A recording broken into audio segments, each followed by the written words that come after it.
Well, good afternoon, everybody, and welcome to this implementation session. I'm your host for the day, Doug Brown. It's a pleasure to have you join me. I really plan looking at the number of seasoned veterans around the horn here today. As you can well imagine, I certainly want to put you guys to work. That's nothing unusual in terms of my style. So the first question that I wanted to ask, and I'm just starting with the leadership journey. There's a line relatively close to the beginning of that talks about it's up to you to create the path to realize your full potential. It's up to you to create the path to realize your full potential. And the first question that I want to start with is, what are you actually doing to make that happen now? What are you actually doing? So, knowing my style is an equal opportunity harasser, Patrice, I probably know the least amount of you, with the least amount about you versus anybody else that's on the call. Patrice, what are you doing to help you create the path to you make maximum use of your full potential? The first thing I try to do, and thanks, Doug, the first thing I try to do is make sure that I stay green and growing. In the essence of being able to always learn, I have a motto that says you're either green and growing or you're ripe and rotting.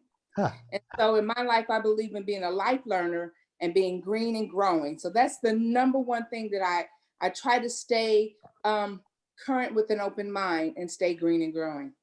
Cool. Patrice, you have the awesome power of choice. Who would you like us to hear from next? Oh my goodness, give it to Steve. Oh my God, Patrice. You're welcome. I think it's actually allowing yourself your own ability just to dive in. I mean, we've talked about this before, where you go all in.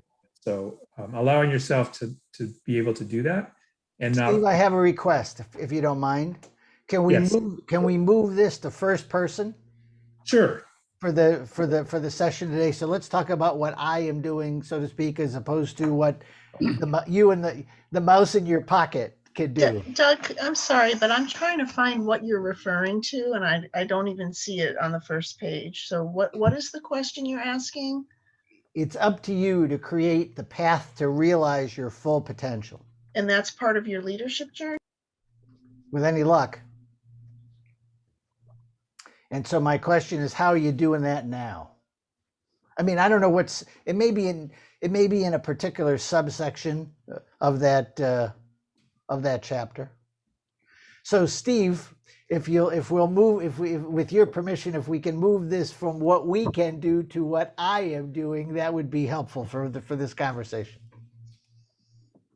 So I am following my passion and allowing myself to be involved in the things that matter most to me. And how did that come to be?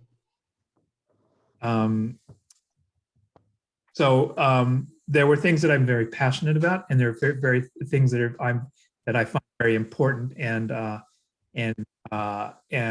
time dependent that need to be done.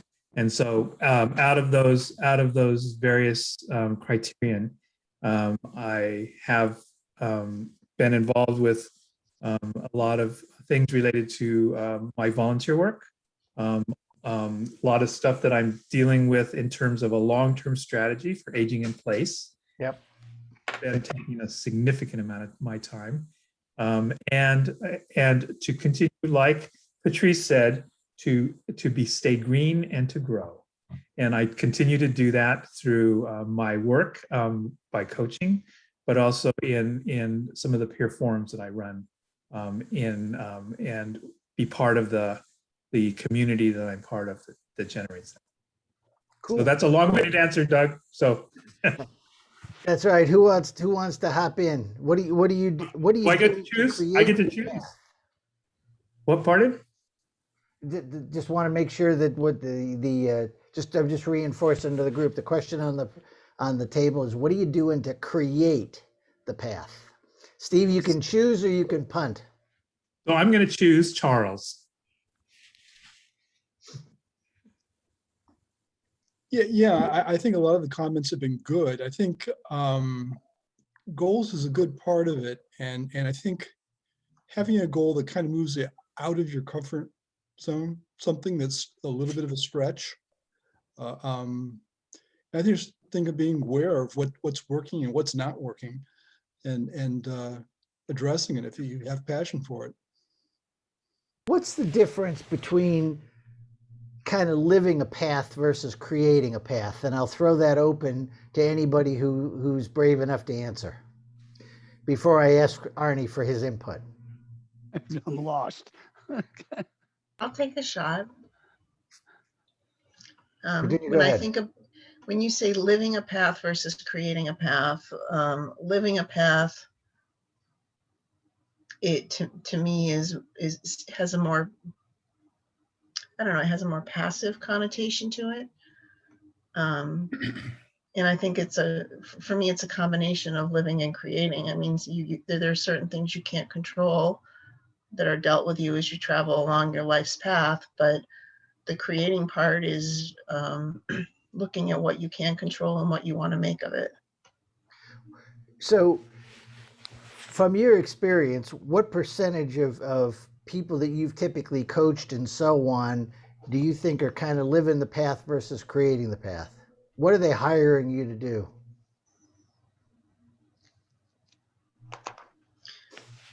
I think they're hiring for an awareness, a deepened awareness your of the phone living mute. the path part and help in creating the path. Cool, thanks. Steve, I see your hand up. Go ahead. And then So I'll come I think back. the difference Eventually, between I'll get to living, Arnie. I think the difference between living and creating is intentionality. So if you place, if the issue is to create and has intention attached to it, that is a significant differentiation between just living and intentionally creating something for you. So that was my response to that question. So thank you for allowing me to input. Well, thanks for volunteering. Nancy, I see your hand up. I just want to kind of maybe look at this from a different perspective, Doug, in terms of living versus creating. It's my sense that some people think they're hiring us to help them create a path, but they're actually looking for us to help them continue to do what they're doing. They're there, and there's a level of comfort, and it's our job to get them out of that comfort zone. And one of the things that I can say regarding how I'm going through this path of this journey in the network is I'll be happy to show you guys the bruises I've experienced in the last 15 years by doing something I thought I was right, only to get hit in the face. And the reason I'm still here, it's a matter of persistence. I love what I do. I agree with Patrice with the lifelong learning. I'm not going to give this up, but it ain't easy. Thanks, Nancy. Bertha? I love the question, Doug. And even on what Nancy just said, when you were talking about creating the path, for me, it appeared, I think I'm in the mode, and I'm saying I think because I have my student hat on, I think I'm creating the path so that eventually I can live the path. And going through those bumps and bruises, Nancy, that we all go through, that's what builds our resiliency so that we know that we're going down the right path. So that you've had those experiences and know, okay, I went right before, I got to go left on this journey. But I think that for me, keeping it on the eye, like you said, it's creating the path so that I ultimately can live it and then show others the way, and that's part of our coaching and mentoring and developing wisdom one day. So. Thanks. Can I hear from the Colster Clad? So I basically said the same thing about you have to create a plan first and then you have to live it. Because if you're not passionate about the plan that you've created and you're not living the plan that you created, it's not going to be successful. And I've created a monster. I love it. Arnie, hop in. What have you been thinking? I've given you enough room to think, so spit it out. It's like trying to tease apart nature and nurture. That I once heard a quote, when you tried to separate and tease them apart, you're in the wrong place. So as I ponder this question of creating or living, yes, you are creating, you are living. And to separate the two, for me, is, I don't want to say not possible, anything's possible, not relevant. I am creating, I am living the path. So go ahead, George. So Doug, when you said living the path versus creating the path, I equated it back to the top line of your full potential. And in my mind, I'm living the path. I'm in my comfort zone.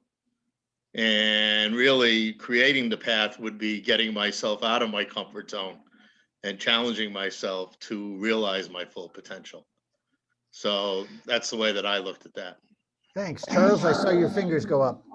Yeah, I think creation requires a faith and a possibility. If you're following the path, I mean, everything's very tangible. But if you're creating a path, you don't know where the destination is. You believe it's there. So Mr. Houston, kick in.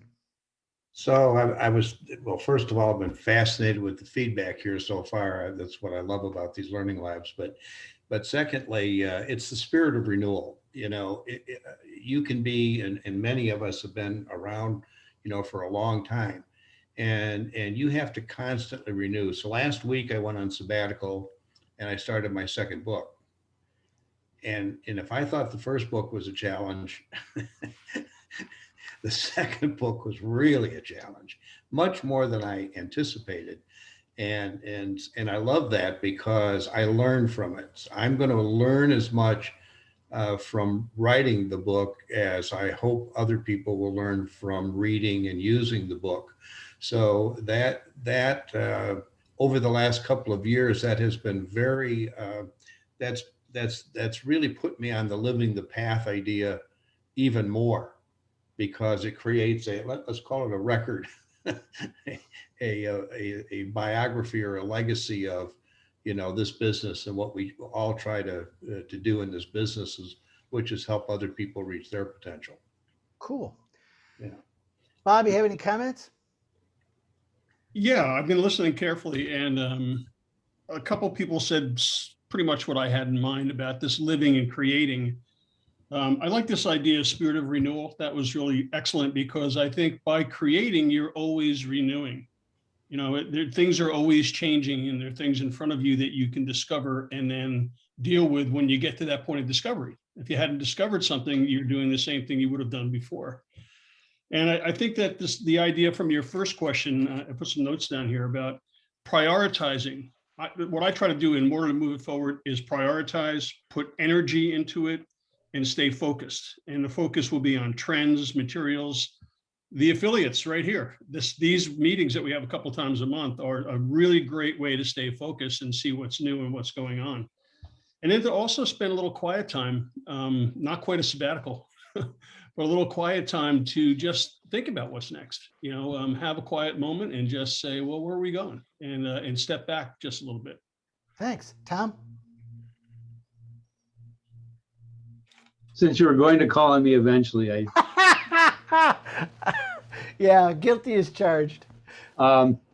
So the word creating, it implies a newness, something that hadn't previously been created, as opposed to living. And so, yeah, if we ask, where am I? I'm more living than creating. And in many cases, we can be attracted by shiny objects and what's new, and we jump to what's new before really getting into depth into what's already there and what does work, and maybe we didn't have the patience to see it through and allow it to work. And there's an opportunity for living. So let me throw out a question, and anybody who wants to take this can. So we've just spent what 10, 12 minutes kind of thinking about creating and living. I want to take us into our own definition of goals, the continuous achievement of your own predetermined goals, stabilized by balance and purified by belief. If we take the conversation that we've just had over the last 10 minutes and we take it through the lens of goal achievement, to what degree is that consistent, and to what degree is that inconsistent with that definition? And anybody who wants to take a shot at it, please do.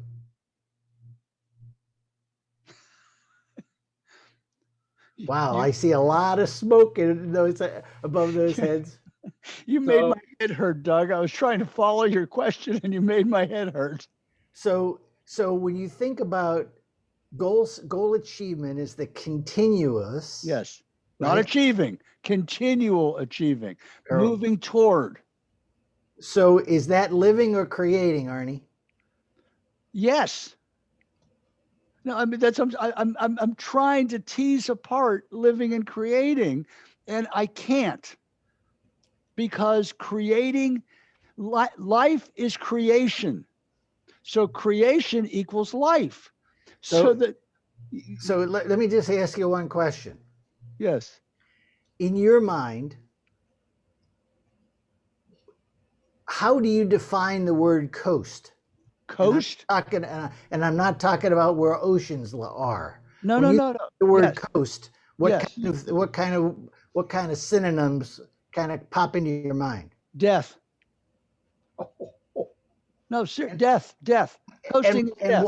And why? Because coasting means not creating. Not creating, I don't mean to be metaphysical, and I don't mean death in the physical sense of the body dying, but moving toward death is coasting. So allowing myself to coast, to me, is synonymous with moving toward metaphysical death. You and I have a lot in common in that regard. Who, you and I?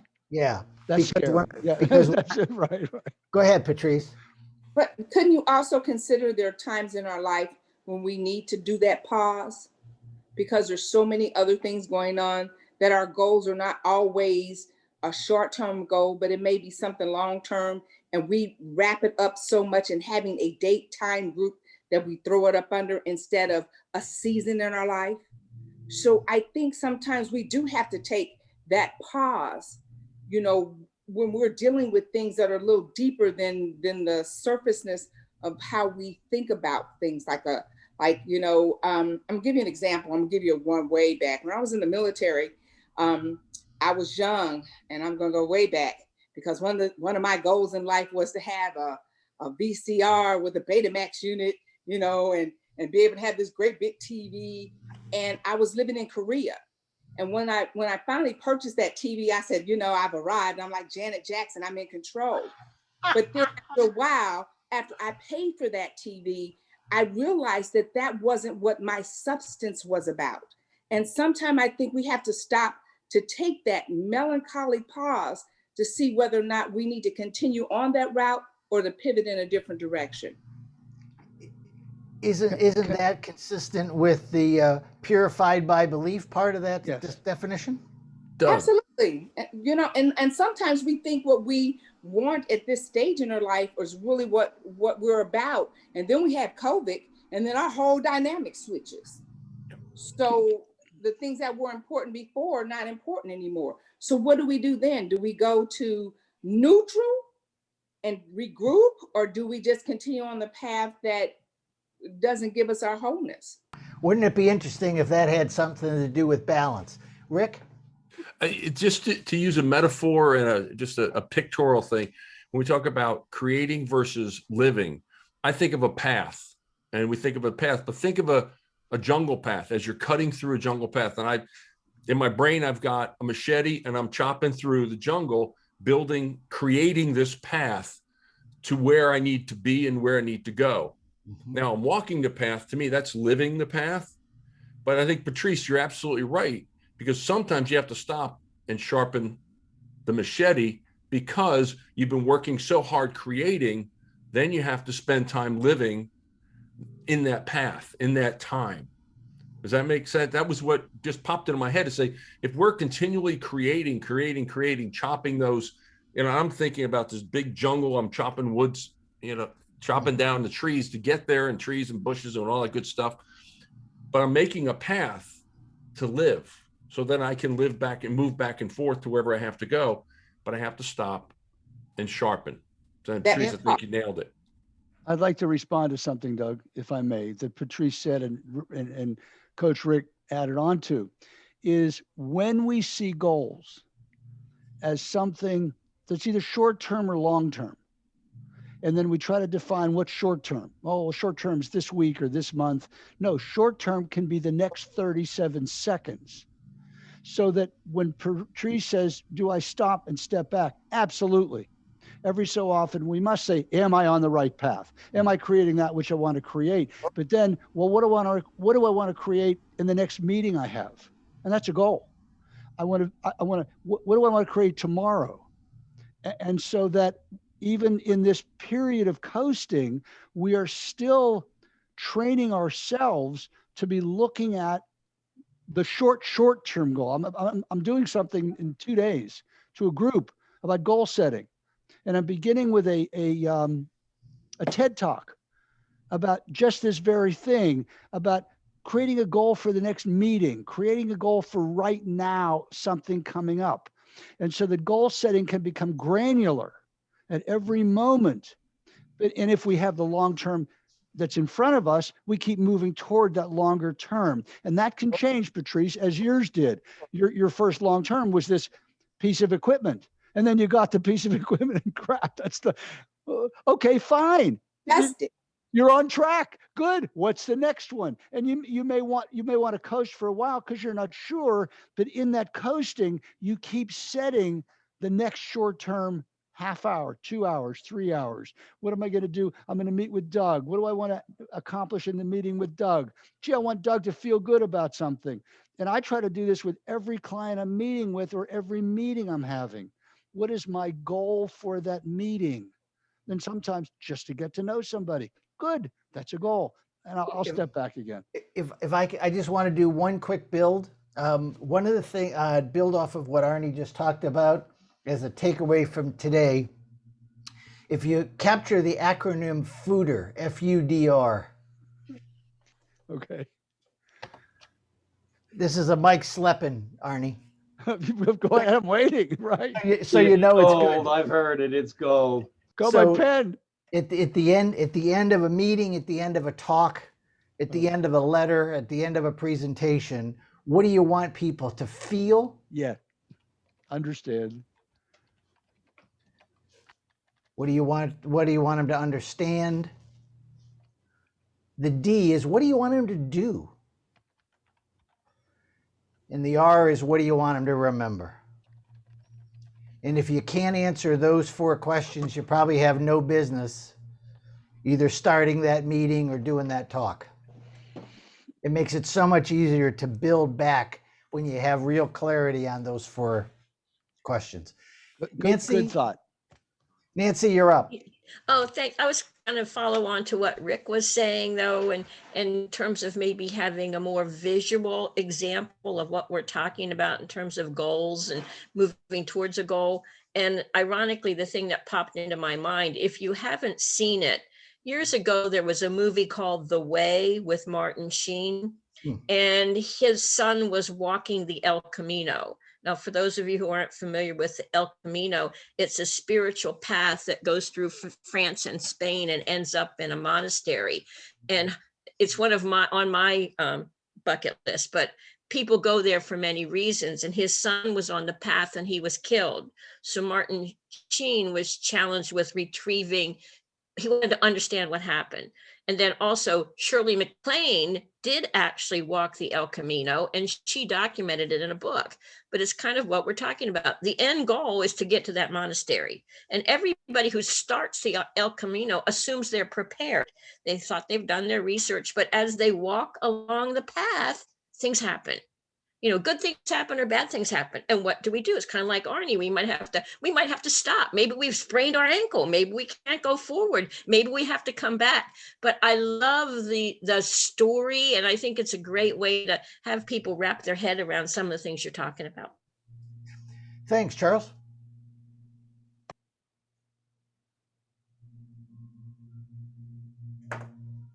Sorry. I guess these are all great comments, and I think it's all a great way to live and create. My definition of coast is kind of different. I think from most self-reflection is not coasting to me. Coasting to me is kind of living in the past or just not being aware. You're just going through life just totally unaware of what's going on with you. So, I mean, I think coasting is truly a passive thing, and figuring out where you're at is not coasting. That's great. In fact, you're making great progress if you're thinking about where you're at. So just a thought. As one of the guys who used to be in my business before he retired, Ross Brockhagen, said, he was doing a public session with me, and hopefully you can see this little drawing. And he said, what's interesting is there's only way that you realistically can coast, and that's downhill. And is that really the direction that you want to go? And I thought that was a pretty clever little analogy. Before we leave coast, I like to think about it as riding a bicycle. And at some point, coasting allows you to recharge. And if you have, the terrain of your course on a bicycle changes, and there are times when you've got to really push it to go uphill. And then when you get to that top of the hill, I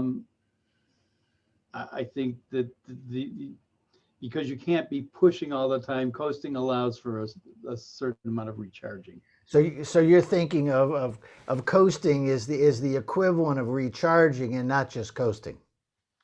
And maybe to take to Rick's example is maybe that's when we sharpen the machete.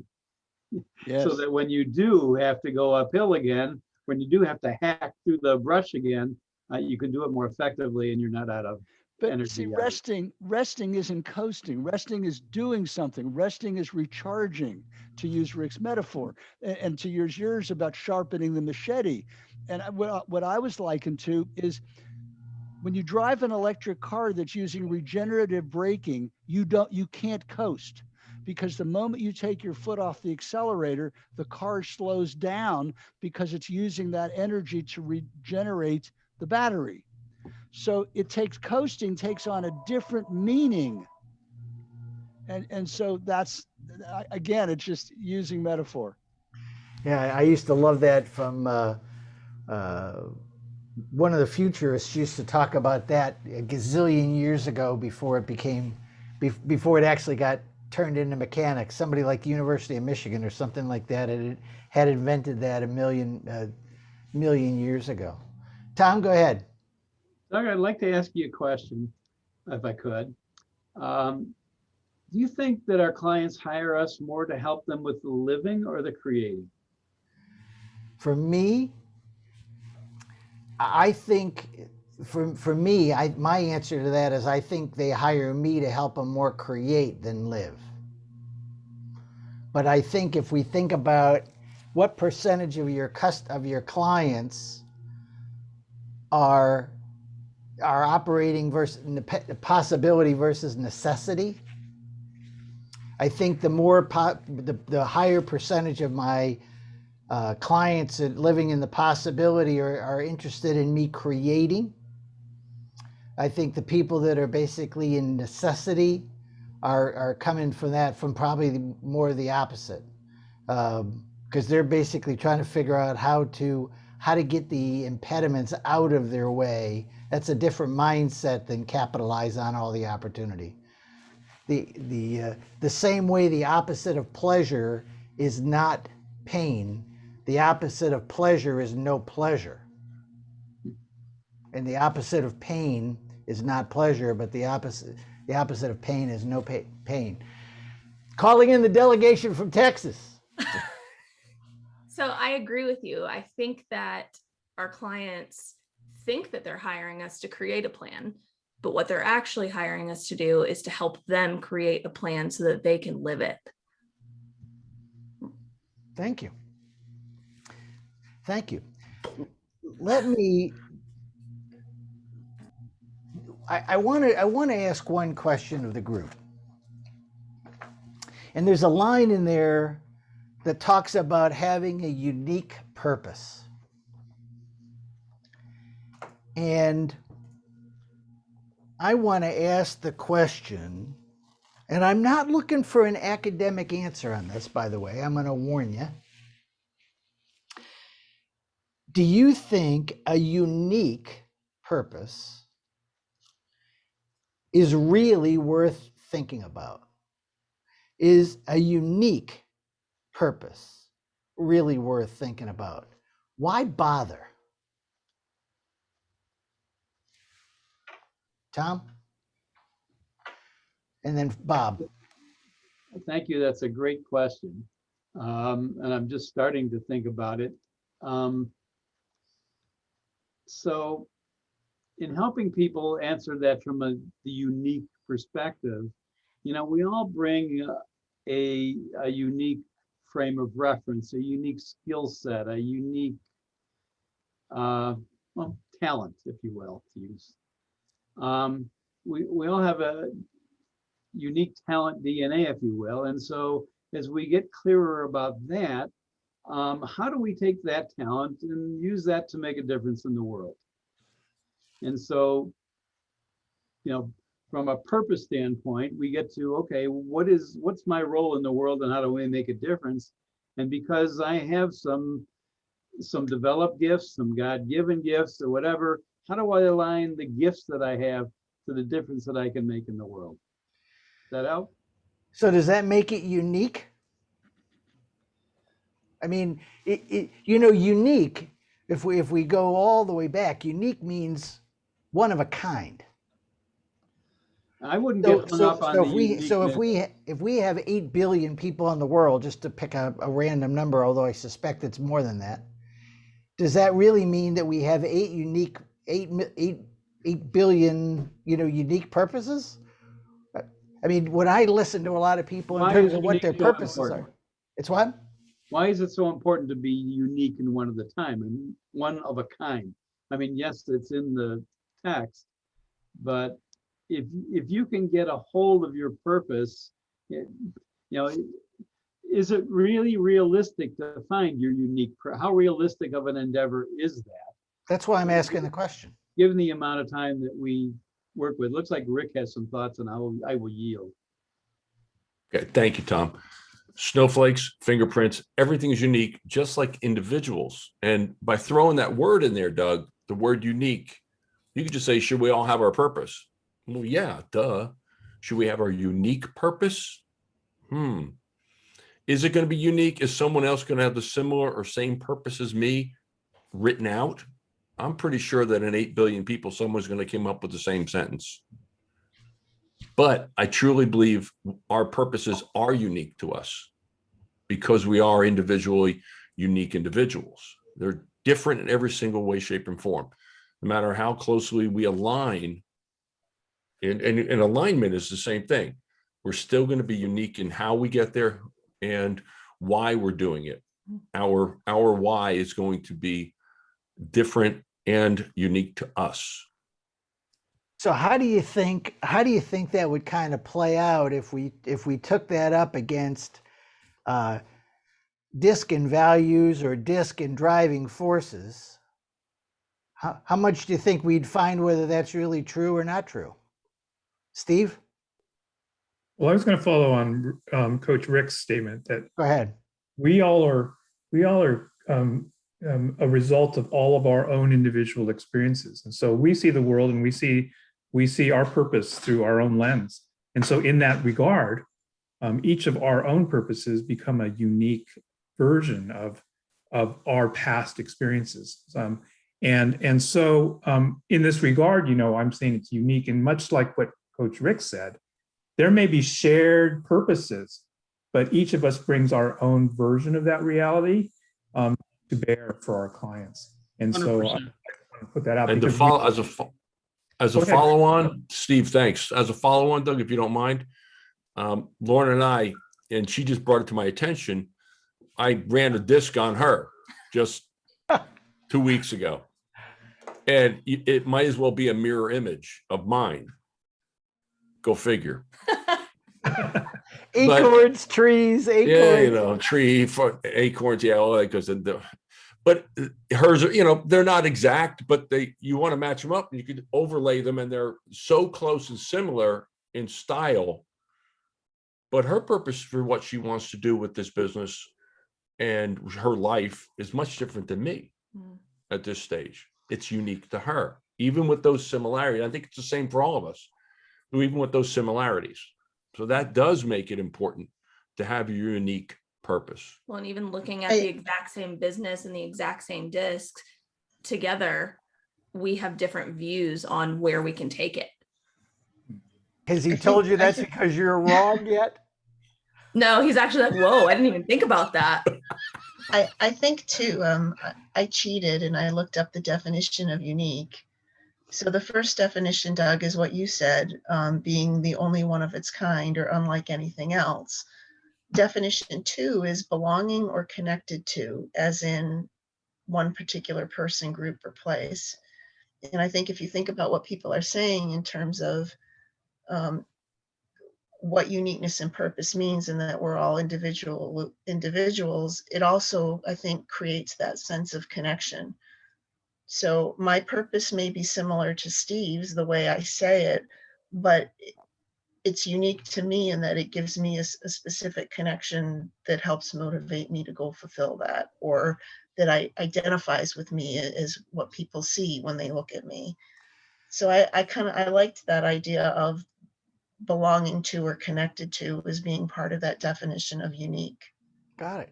Thank you, Virginia. I got to admit that second definition is one that I was certainly less familiar with. So let me ask you, in our role as facilitators here, to what degree do you think we create undue angst for people by having the word unique in that description?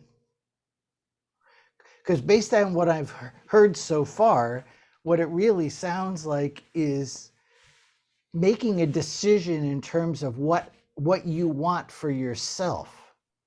But what you want for yourself, or what you want your purpose to be, may or may not be in alignment with what anybody else is, but that's still okay, right? To a large degree.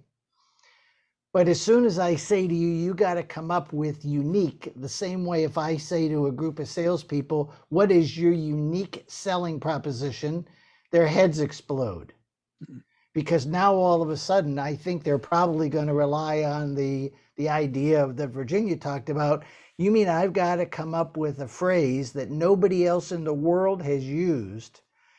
And I think to some degree, they go off in left field and get stuck, to be really blunt about it, trying to invent something that is truly unique, when I think if we help them understand what's the purpose behind it, isn't it really to create some kind of white hot passion or some kind of white hot meaning that's going to drive us even as we're going through tough times, that we're going to understand why what we're doing, why that's so important. Isn't that really the nugget that we're really trying to get through there?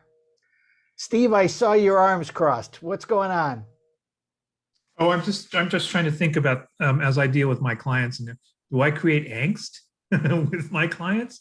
And I don't know that I create angst, but I think that my unique approach can provide them a different way of of answering the question for themselves.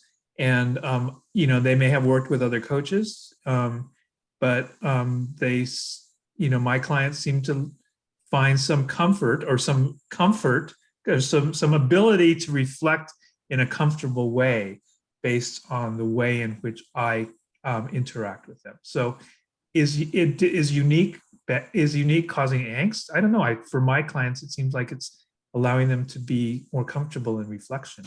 Interesting. George, what are you thinking? You're on mute.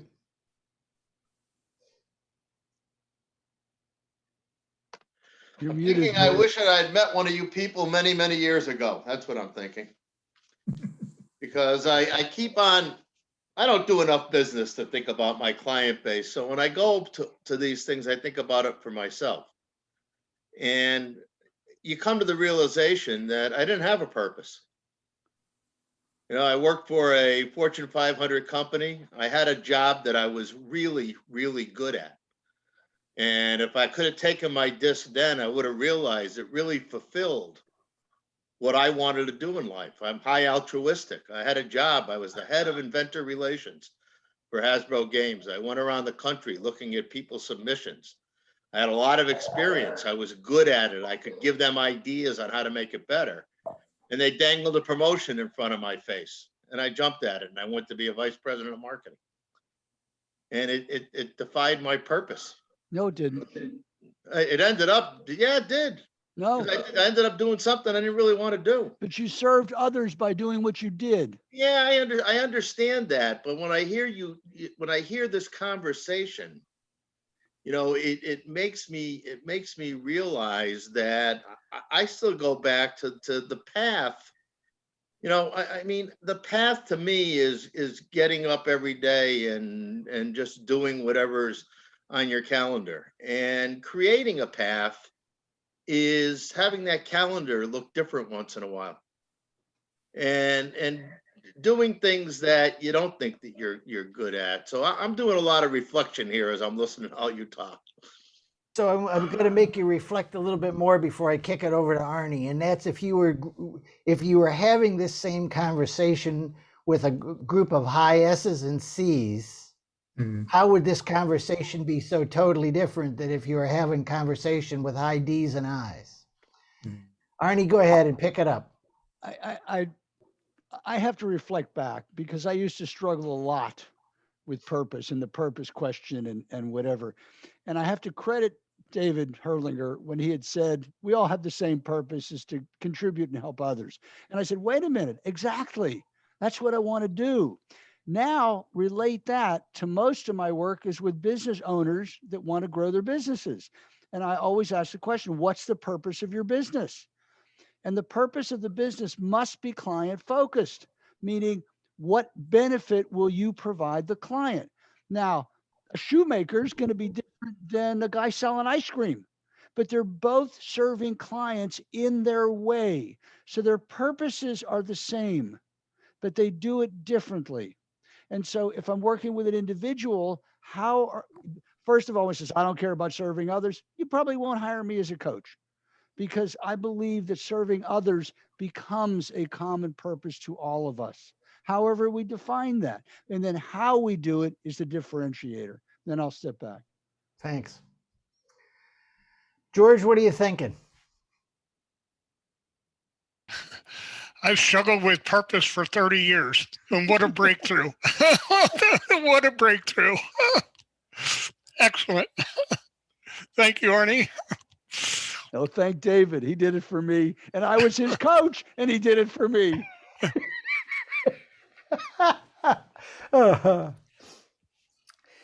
So there was a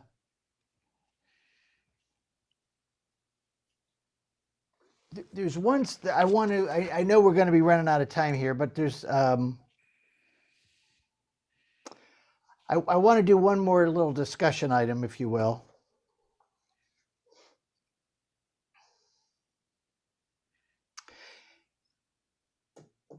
You know what? Let me take it to a different spot.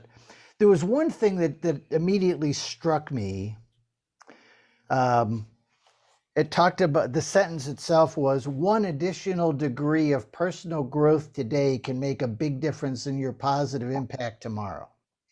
One additional degree of personal growth today can make a big difference in your positive impact tomorrow. As soon as I read that, I immediately thought about 211 degrees. Everybody know where I'm going with that? Absolutely. Water is water at 211 and steam at 212. And so I'm planning on always tying that little analogy in, right? Hot water is hot water, but steam will basically drive a locomotive across the country pulling a full, multiple freight cars.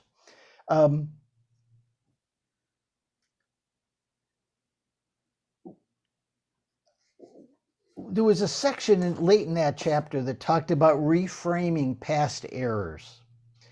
And how do you help somebody reframe? I mean, reframing is such a positive concept. How do you actually go about helping somebody do it? What do you do?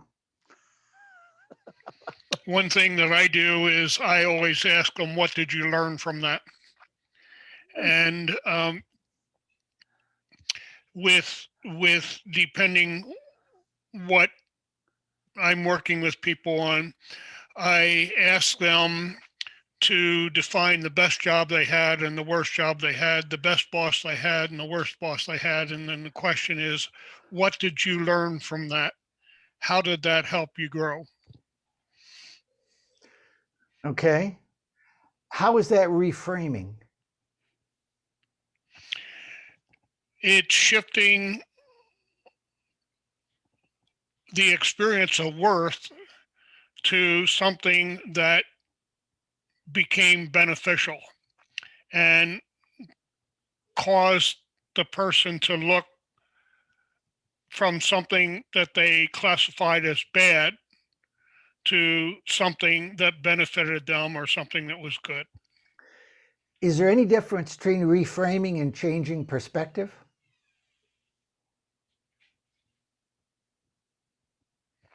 Well, if you're asking me, If you're willing to answer. no, not really. I tend to think that they're synonymous, but we could, I hadn't thought in depth about comparing those two. What do you think? Well, I think changing perspective may mean that you're seeing something differently, either on probably by accident, whereas reframing requires effort, requires some action, either mental or perhaps even physical. To me, the poster child for reframing is the subway story from 7 Habits. I think it's from 7 Habits.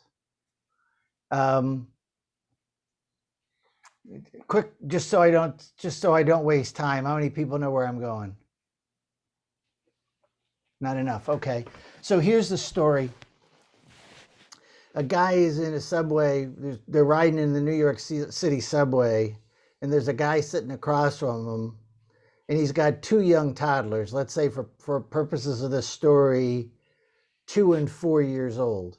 Well, let's call it 3 and 5. And the kids are they're running up and down the subway cars and bothering the hell out of the other riders and so on.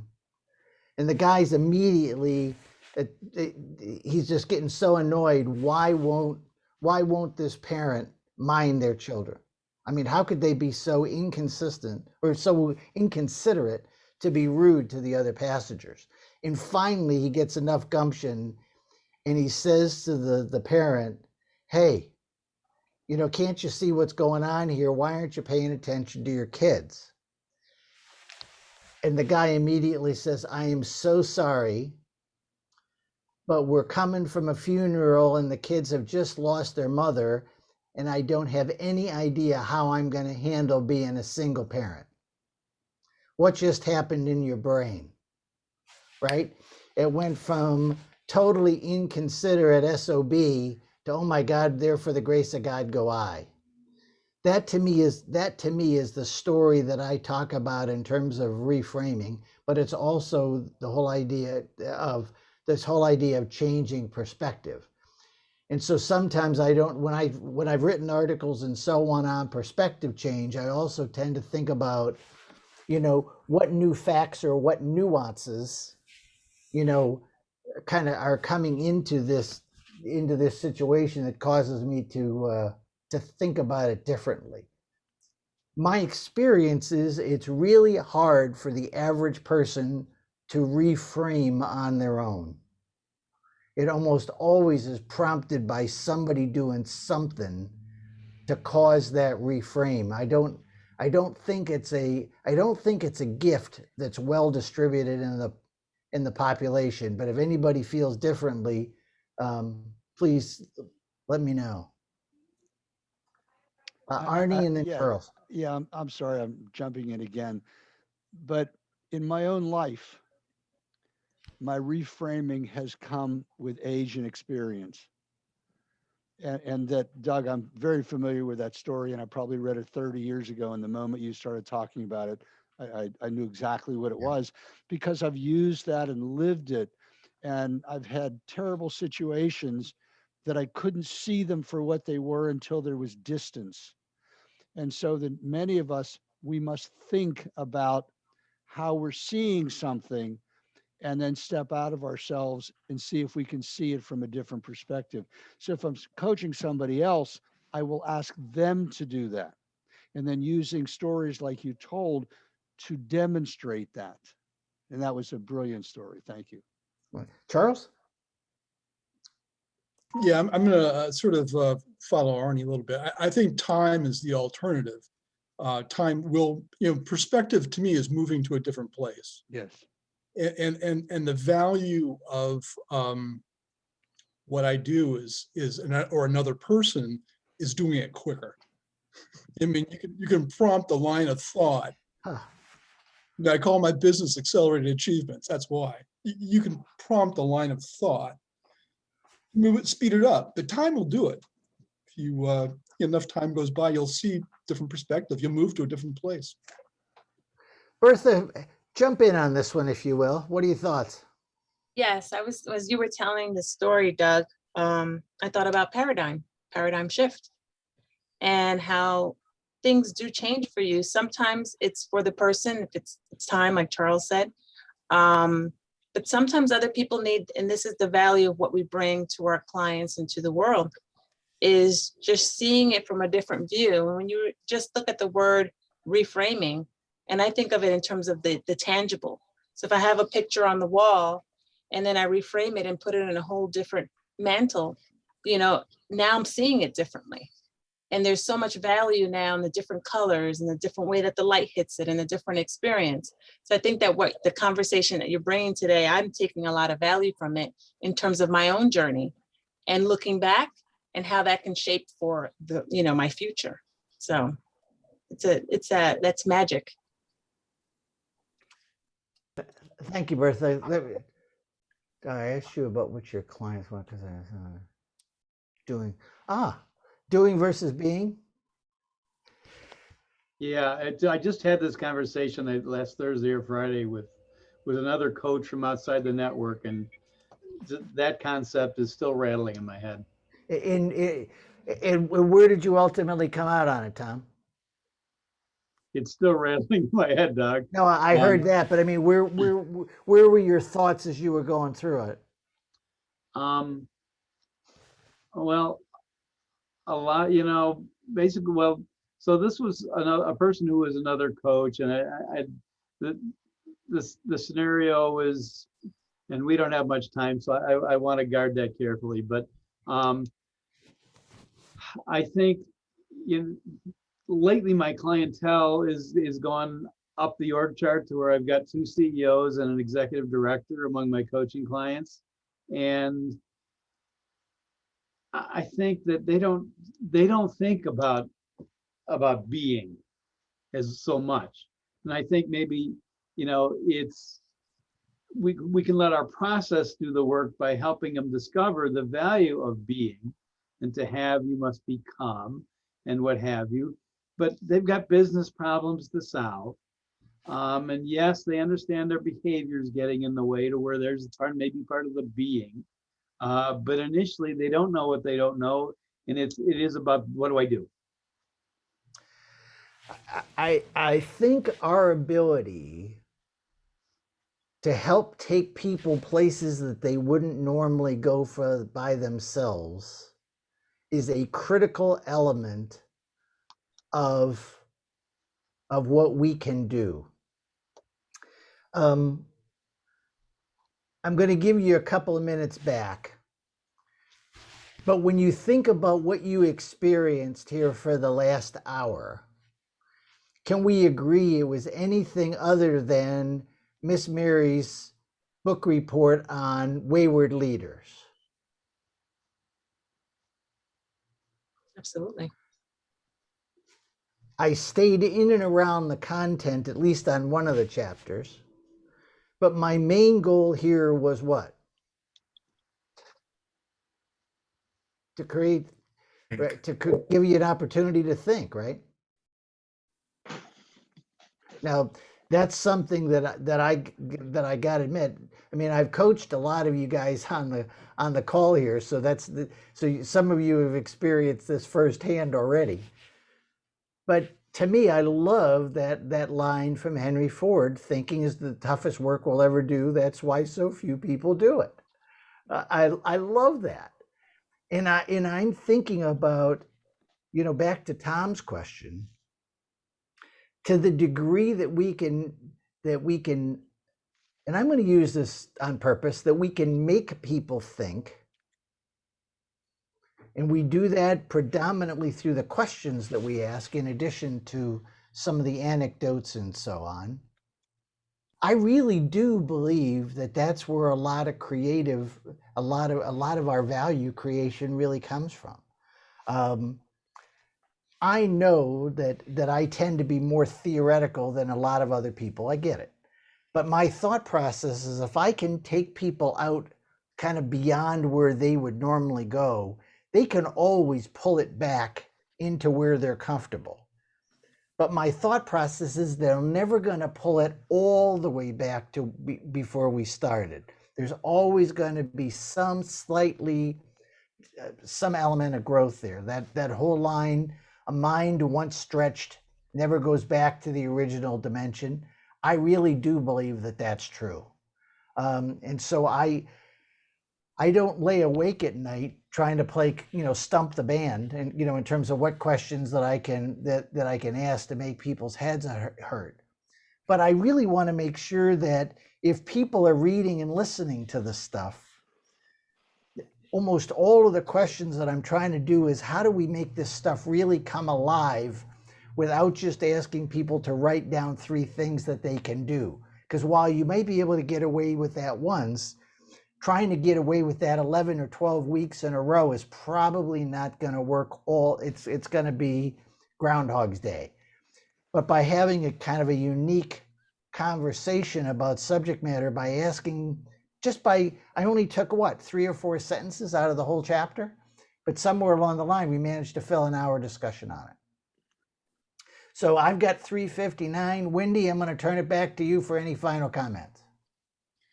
Thank you, Doug. I hope everybody got some value out of that and we got your heads rolling. We're going to continue working through the leadership process, so stay tuned for the upcoming learning labs, and hope everyone has a great rest of the day. And again, thank you, Doug. Goodbye, everybody. Thanks, Stay Doug. healthy, stay safe. Thanks, Doug. Thank you, Doug. Bye-bye.